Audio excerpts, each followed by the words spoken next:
putting this paper on the... Great, thank you for putting the paper on the program. This is joint work with John Graham, Cam Harvey, and Shiva Rajgopal. It's a paper about corporate culture. And does corporate culture drive success or failure? We know some firms are able to generate great wealth for their investors and offer seemingly innovative solutions consistently, while others just can't keep up. And the popular press would have you believe that this largely might be attributable to culture in both bad and good situations. Google has been the poster child for a good culture and able to succeed even though it was a late entrant into the market, whereas the bank conduct has been often blamed as part of the financial crisis. While these two are just examples, they are consistent with facts in the literature in I/O that suggest there's just persistent differences that don't seem to go away over time in the distribution of firms' performance. And as we've gotten much better at measuring the inputs that go into firms' production, it seems increasingly clear that it has to be something within the firm that's unobservable that is leading to these persistent differences. Corporate culture is an often difficult thing to measure, but it's within the firm, and it seems to be pervasive in potentially explaining these performance differences. So our research question is to ask, what is corporate culture? Does corporate culture affect business outcomes? And if so, how? We're certainly not the first to approach this question. And in fact, there's been a very rich theoretical literature for almost 3 decades looking at culture as a potential solution to contractual inefficiencies. What we're going to bring to this paper is a lot of new data, a very rich data set that's nuanced based on survey evidence from the field. So I'm not going to have time to go through all of this. I just want to highlight that there are some big names that have worked in this. David Krebs, Akerlof, a lot of people have contributed to theoretical literature. The empirical literature is recently growing because of access to new data sets that might be able to measure culture. But the type of research question also relates to a much broader economics literature looking at things like social capital and management practices. I'm going to return to the theory later when we sort of try and explain some of our results. So what is culture? We're going to follow the precedent from the political economy literature and define culture from corporate institutions. There's 2 types of corporate institutions. Formal institutions, which you can think of as your classic compensation practice. It's your hiring and firing. It's what provides incentives to employees. It's also your governance system, both internal and external. So these are really the tangible, written in stone things. Whereas corporate culture is more informal, and it's the intangible. And it consists of values and norms. Values are ideals that you would try to live up to. So you can think of something like integrity. Whereas the norm would be everyday practices that reinforce those values. So you could think of, for an integrity value, being willing to report unethical behavior that your advisors might do as a norm to try and establish that integrity value. So what we're going to do in this paper is actually argue that it's a 2-step process to get from culture to business outcomes, and that goes through the channel of an effective culture. An effective culture is one that is aligned between the formal and the informal institutions. That is, we don't have too strong of governance that might crowd out the informal institutions. There's an effective balance there. And that would then lead to a potential association with outcomes such as ethics or innovation or productivity and firm value.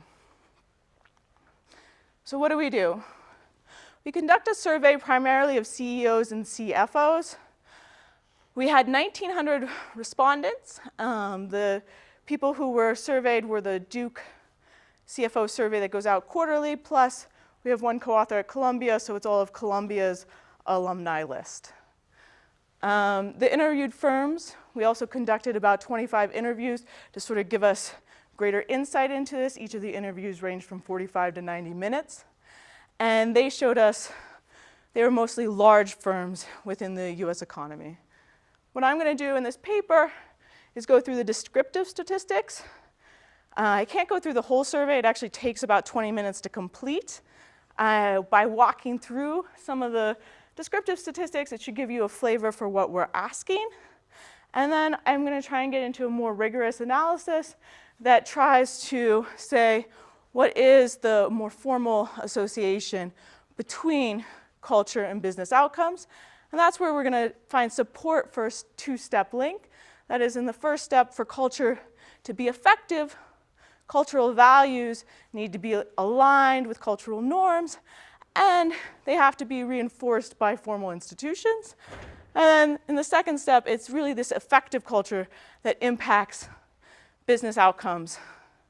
And it will impact both specific outcomes and more broadly, productivity and firm value.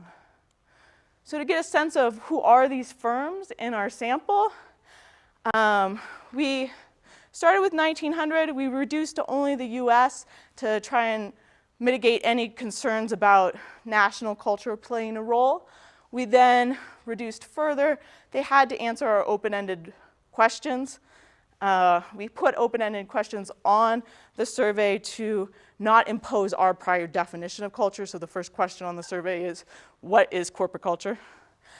Then from there, we're able to get 1,348 respondents. We then benchmark to CompuStat. We have a mix of private and public, but the ones that are public that benchmark to CompuStat, ours have much greater revenue. They have a much bigger employee base. The typical CompuStat firm has less than 1,000 employees, where nearly 60% of our firms have more than 5,000 employees. They're similar, though, in terms of profitability and ROE. We don't see statistically distinguishable differences.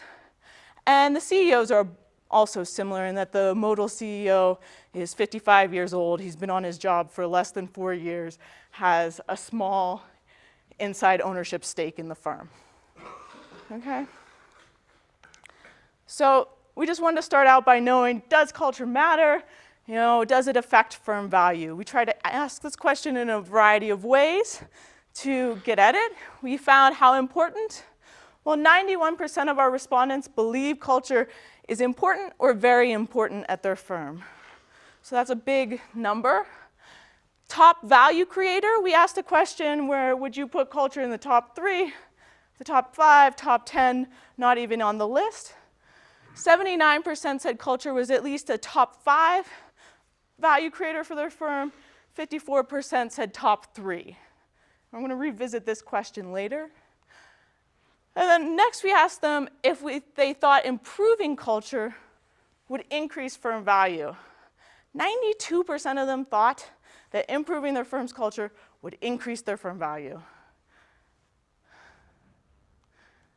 So as a quant person, you want to know, well, how much value can you get out of this?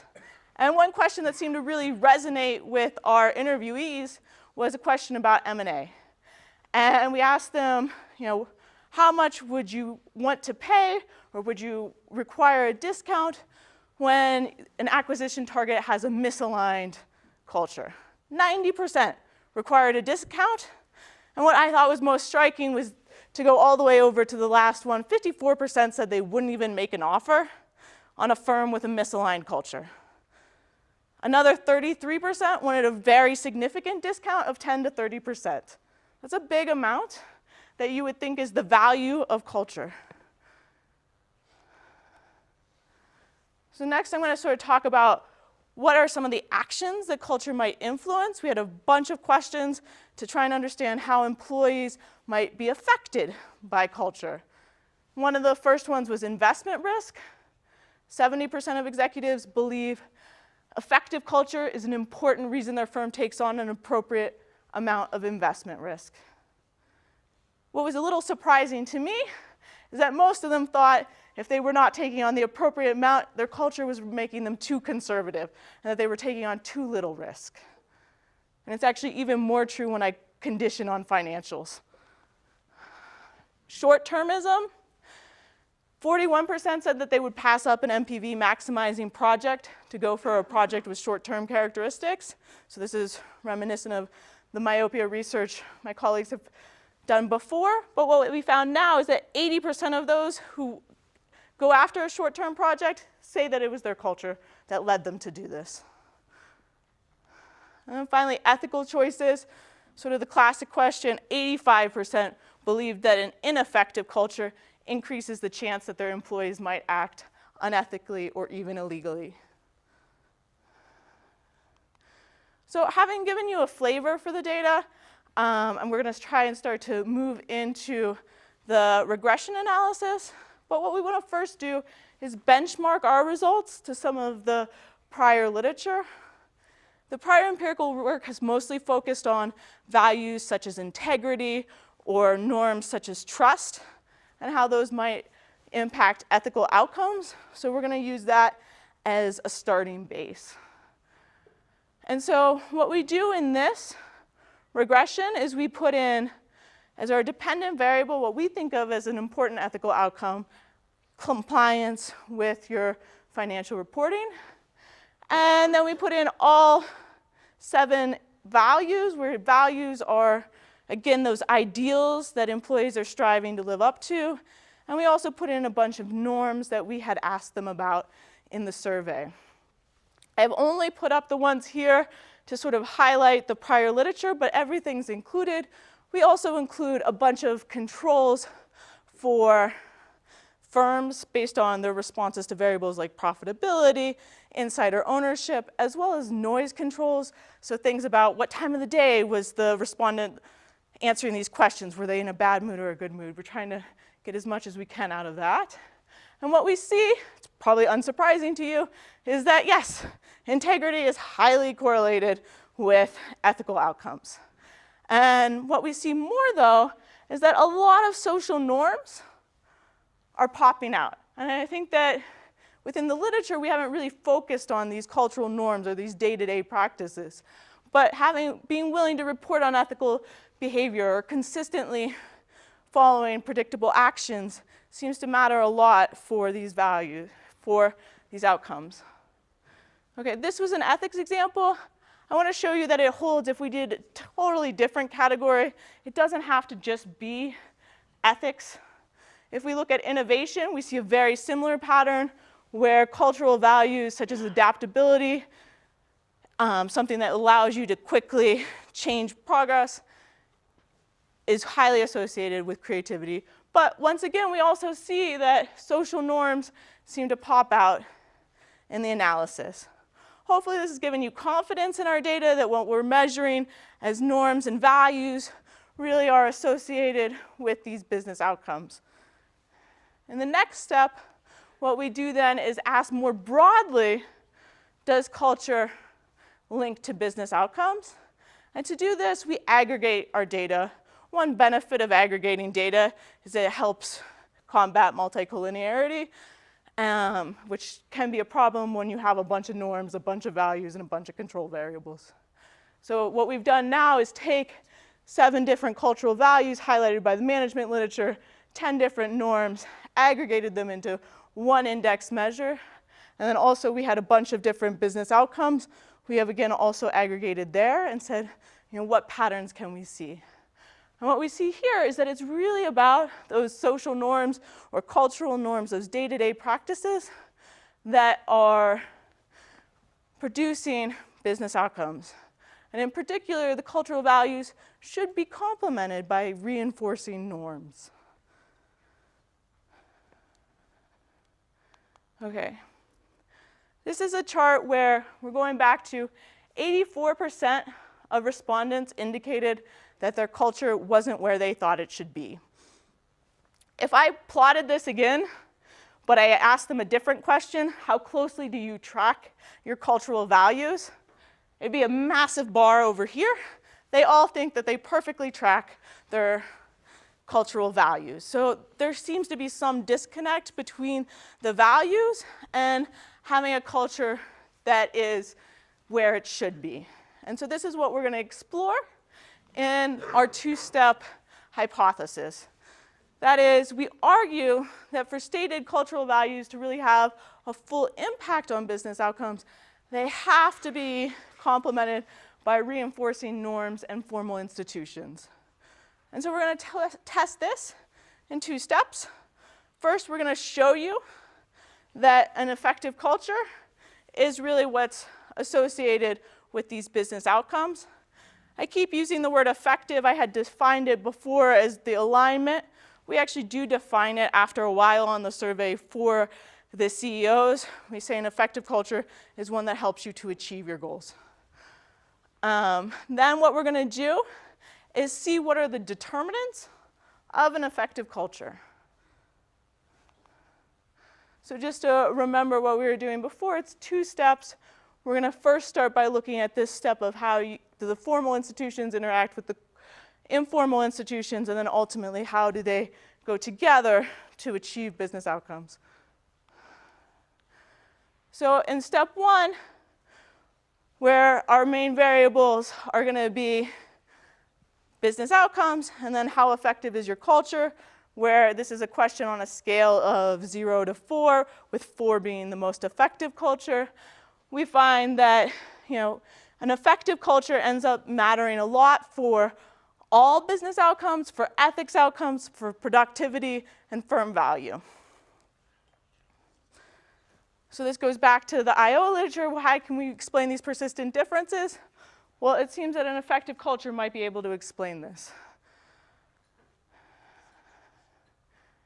Going to our next step, we ask, what are those determinants of an effective culture? If you would put in any single determinant, values, norms, or formal institutions, which is what we do in the first 3 columns, you should see that they all pop out. When we put them all together is where you start to see our hypothesis. And that is that the values, or your advertised values, what you say, doesn't seem to matter as much. What's really mattering is that you have those day-to-day practices and you have formal institutions that reinforce your best actions out of employees. And we actually even get a negative interaction between formal institutions and values, and you might think of that as some of the literature on crowding out, that too strong of governance might crowd out some of your informal institutions. And the other thing I want to highlight is just how much these variables can explain. Corporate finance has notoriously low R-squareds. We can explain effectiveness, or 50% of the variation in effectiveness, with these variables. Okay, so now I'm going to return to theory. I've sort of tried to establish for you that it's really having an effective culture that leads to business outcomes. An effective culture comes from an alignment of your values with your norms and formal institutions. But the theory has developed in many different ways. It suggests culture could be designed from the top down. It suggests that it could be a random mutation. It could come from the bottom up. So some of our other survey questions help sort of get at this. Our survey respondents certainly think it's a tone from the top. 55% of respondents identify the CEO as the most important driver of the firm's culture. 30% say it's the founder, so there is some legacy effect, which that is, culture doesn't adapt that fast. Only 13% identified non-management employees. What's important is that investment in culture is required. We had a lot of examples where we asked them, what do you do to invest in your culture? Simple things from sending internal videos and emails and employee trainings to CEOs who really did try and get in front of every office and at every local place during the year, to peer mentoring of new hires, telling them where to sit in the cafeteria, to sharing stories of how certain employees live out the cultural values. What is true, though, is that underinvestment is very common. 84% indicate that their culture needs work. And of those, we asked them, what prevents you from improving your culture? 70% said it was that leadership needs to invest more in the culture. We didn't ask why you're not investing in the culture, but in the interviews, we were able to ask that question. And several of our interviewees sort of suggested that the market does not give them credit for investments in culture. And Alex Edmonds certainly has some papers to reinforce that viewpoint. Next, sort of thinking about what motivates employees. Sort of a classic paper, Benabule and Tirole, we're talking about intrinsic versus extrinsic motivation. Your extrinsic motivation is your incentive compensation, how you get hired and fired, what penalties might accrue to you. Whereas your intrinsic motivation is just wanting to do the task for the sake of doing the task. What they show is that when you feel more empowered, you are more likely to want to do an activity for intrinsic purposes. And you feel more empowered when you're not in an environment where there's battles for dominance. So this might suggest stuff like collaboration is important in a setting to invoke intrinsic motivation. On the extrinsic part, those same respondents that we indicated their culture needed work, we asked them what prevented it from improving. Investment was a big one. Another big one was actually current firm policies. And the number one policy they complained about was incentive compensation. They said 39% said compensation focuses employees too much on short-term objectives, and 24% said it attracts the wrong type of people to the firm. Okay? So this is, if you think of incentive compensation as a formal institution, again, this is more evidence that it's working against the informals. And then finally, when would theory suggest that culture matters the most? David Krebs argued that culture works in unforeseen events by giving hierarchical inferiors an idea before the event how the organization will react. Well, then subsequent theoretical research started to model this more formally, and they do it through the alignment of expectations. That is, in an unforeseen event, aligned expectations will lead to consistent actions and quick responses. Okay? So to try and sort of test these theories, what we do now is go back to the effective culture, but we put in all the different variables, and we allow for variable selection methods to pick what variables are most important. And the ridge regression is a particular type of variable selection method. We've also looked at other ones such as lasso. What it does is penalize variables that might not be really contributing to explaining the variation. What pops out? Collaboration. That relates back to intrinsic motivation. Battles for dominance aren't really leading to an effective culture. What pops out for norms? We see consistency and predictability of actions. So that is expectation formation. We see new ideas develop organically. That's actually part what you would think of intrinsic motivation, is that in particular it's very important for difficult tasks. Being creative is a very difficult task. Urgency with which employees work, well, this relates back to the expectations. When you know what's expected of you, you can quickly respond. And then what formal institutions pop out? Exactly the two from before. Incentive compensation and leadership seem to really matter for an effective culture. So with that, those are our main results. I'm going to talk a little bit more about how you evaluate the quality of the data. This is a survey paper, and surveys are notoriously have their challenges. So what did we do to try and prevent measurement error? We consulted 11 experts to vet the design of our instrument. We scrambled the order of choices within questions to avoid framing issues. We tried to do some both internal and external validation. We examined repeat observations within firm. So that is a CEO and a board member responded, or a CEO and a CFO responded. We were able to externally validate it with CompuStat data. I'll show those results in a second. And then we tried to put in some sort of ways to get at noise bias, or really to just get over the sort of ex post rationalization that some CEOs might be like, oh, it must be the culture. We tried to deal with multicollinearity by aggregating the data in the variable selection methods. And then we've tried a bunch of different constructions of the variables to get at how much of it is attributable to the exact question we ask. So some of the highlights I want to show is non-response is It's often a problem. We got a very high response rate for survey work in 13.4%. And what this does along the x-axis is it shows you the days from which we initially emailed the survey out to when they responded. And this is the question about how important is culture. If you thought people were really drinking the Kool-Aid about culture, you'd expect them to respond right away and be very positive, where it would go down over time. We see no difference. It's pretty constant what people view as the importance of culture. This one, we try to deal with the framing. Yes, it is a whole survey that takes 20 minutes about culture. Maybe the only people who respond are people who like culture.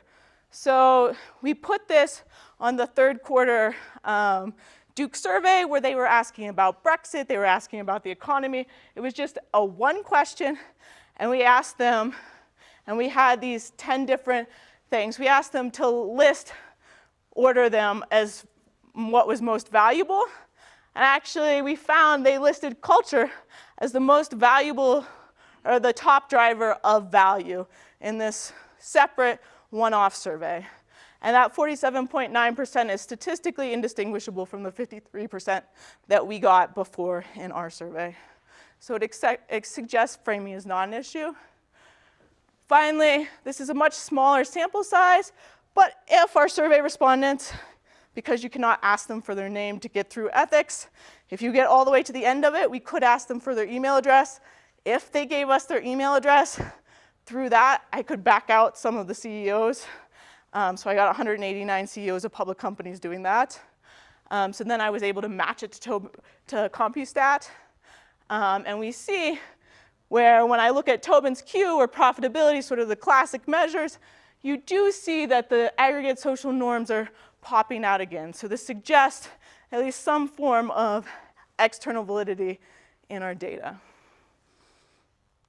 Okay, so with that, I want to conclude. I think it's an original way to quantify corporate culture. This survey has a lot of nuance and detail to it. And so we got to ask a lot of questions that we haven't been able to understand in the culture literature before. What we're trying to do is really explain an effective culture and explain that it's a two-step process to link from culture to business outcomes. And what's really important is that you can't just advertise particular values. You do have to develop those day-to-day practices. And you also have to have formal institutions that reinforce those day-to-day, reinforce your cultural values. And then finally, our survey respondents were saying that the economic importance of culture is very important, and yet there's little research on it in the finance, accounting, and economics literature. And we certainly want to encourage more people to do research on culture. Thank you.